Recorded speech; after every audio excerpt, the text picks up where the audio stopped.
महाराष्ट्रातली माणसं खूप अभिमानी आहेत असं लिहून ठेवलंय एका चीनी भिक्षूने, ते सुद्धा 1300 वर्षांपूर्वी. ह्युएनसांग, ज्याला झुएनझांग या नावाने सुद्धा ओळखतात, या चीनी भिक्षूने 7व्या शतकात भारतभर प्रवास केला. त्याचं प्रवास वर्णन सियुकी आपल्याला प्राचीन भारताबद्दल, इथल्या राजकीय, आर्थिक, सामाजिक परिस्थितीबद्दल महत्त्वाची माहिती देतं.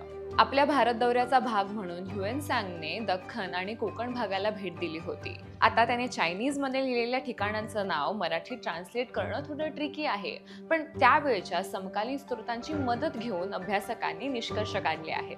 आपल्या प्रवास वर्णनाच्या 3ऱ्या भागात मुहुराच्या या राज्याबद्दल ह्युएनसांग सांगतो. हाच आपला महाराष्ट्र.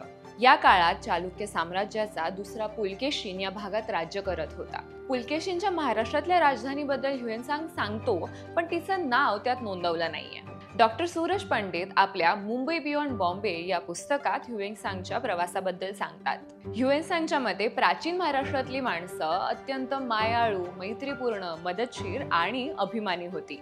हा चीनी भिक्षू काही काळासाठी कान्हेरी लेण्यांमध्ये राहिला होता असं डॉक्टर पंडित सांगतात. या लेण्यांचं त्यावेळचं नाव होतं कृष्णगिरी. त्याने सोपारा या बंदराला सुद्धा भेट दिली होती. हे सोपारा म्हणजे आजचं नाला सोपारा. तिथल्या बौद्ध स्तूपाचं वर्णन ह्युएनसांगने आपल्या पुस्तकात केलं आहे.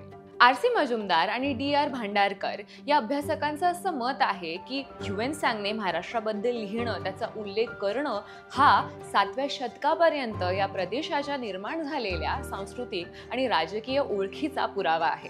1300 वर्षांपूर्वीच्या या चीनी भिक्षूच्या लेखणीतला महाराष्ट्र स्वाभिमानी होता. पण आजचा महाराष्ट्र तसाच आहे का?